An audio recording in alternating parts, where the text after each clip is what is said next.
Safety is always an important part of any task.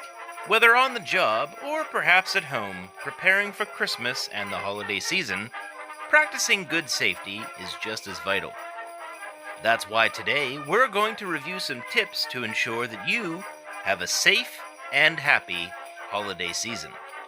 Hello, and thank you for joining us. I'm famous documentarian Nigel Pepperbottom. You may remember me from such programs as Grandma Got Run Over by a Reindeer. Always look both ways before crossing the street. Or Blue Christmas? The Benefits of Antidepressants. Or its follow-up, Marshmallow World! The Dangers of Abusing Antidepressants. Or maybe by my more recent programs, Silent Night, The Importance of Hearing Protection. Or its follow-up, Do You Hear What I Hear? Probably not. You should have used hearing protection. I'm here at the Institute for Advocating the Mastery of the Just Joshin' Around, Safety and Protective Equipment Refinement, Techniques and Utilization of Research and Development. Or as we like to call it, I am Jasper Turd. Wait a minute. That's not right. Who's naming these things? Let's just call it something simple, like Safety and Health Institute of Training. For short, we can just call it SHI... Never mind. The Jasper Turd one works just fine. We've been hard at work developing some tips, tactics, and some protective equipment to help you prepare for Christmas and the holiday season in the safest way possible. Let me show you. Warning. This part of Christmas cheer may bring nausea, discomfort, and some fear. Viewer discretion is advised.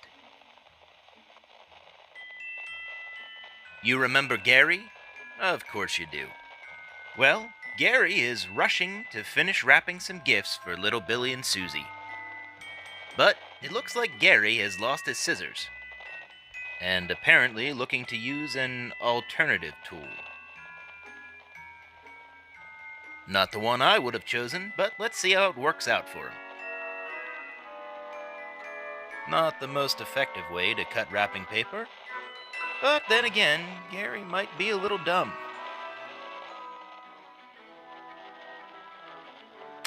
Uh-oh. Looks like Gary won't be playing the piano for the concert this Christmas. Always remember these tips. Don't rush. Take your time with every task. And always use the correct tool for the job. Or you might just be singing, Deck the halls with severed fingers.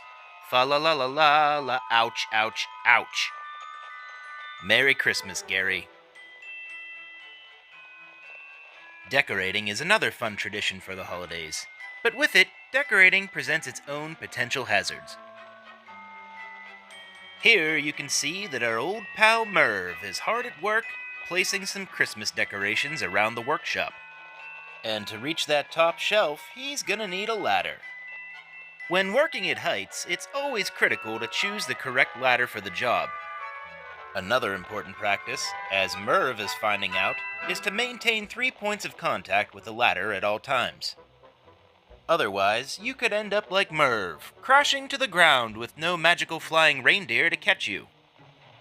Always remember to practice good ladder safety habits. Looking good, Merv. Christmas lights are a beautiful, welcome addition to any display.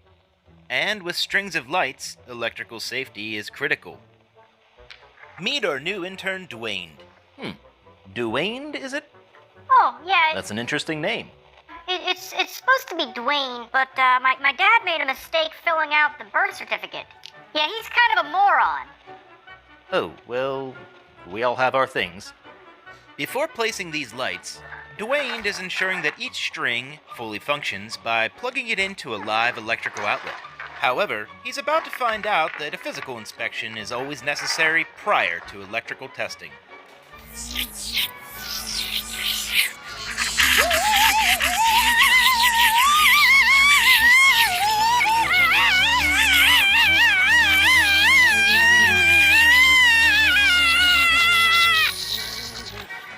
Reminds me of my favorite Christmas carol, Jingle bells, Dwayne smells like electricity. Remember to inspect your lights prior to plugging them in. Broken bulbs and damaged wires are more common than you think. You're doing great, Dwayne. Enjoy the rest of your first day on the job. Another great part of the holiday season is all the wonderful food. But food preparation brings with it even more potential hazards. To help combat some of these dangers, our team has developed some PPE specifically for work in the kitchen. Here to discuss it further is our own resident expert on safety equipment. Doctor, take it away. Greetings. I am Dr. Jürgen von Pfeifferkugel, lead designer and engineer for all the personal protective equipment for I Am Jasper Turd. That's really the name? To assist in mitigating the potential for flame-related injuries whilst in the kitchen, we've developed this flame-retardant outer garment to be outfitted atop your normal attire. It's constructed of a Kevlar bi-weave membrane interwoven with genuine asbestos fibers, Oh, asbestos. I hear that's really good stuff. and with no known adverse side effects. It even has that rich asbestos smell. Impressive. Yes, thank you. So, it's an apron.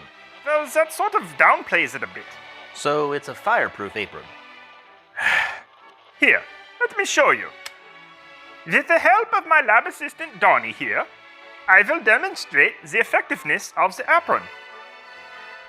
Using methods that I perfected as a professor back at the University of Lichtenberger, I'm sorry. What's Did that? you say loogie burger? It's really quite simple to pronounce, isn't it, Donnie? I mean, Lichtenberger. See, I don't know what the problem is. Lichtenberger. Lick a booger? Lichtenberger. Lichtenberger. Lichtenberger. Okay, I got it. Please continue.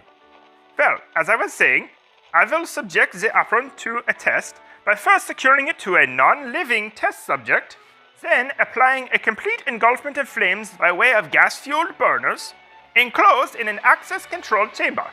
Doctor, can you explain that again in English, perhaps? Mr. Depot, it's not that hard. Once the apron is secured to the skeleton, Donnie here will activate the start button on the remote, and we will proceed with filling the entire chamber with fire. Not so complicated. I don't get what the problem is. You understand, right, Donnie?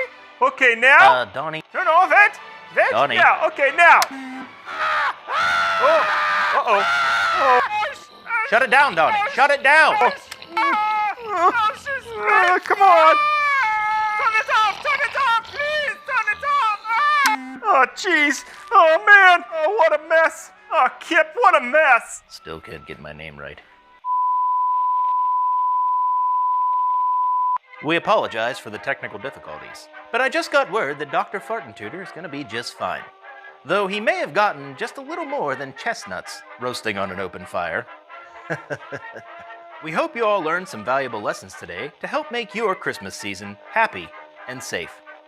Thank you once again for joining us. I'm Nigel Pepperbottom, and until next time, Merry Christmas, Happy Holidays, and remember, when it comes to safety, you should never be just joshing around.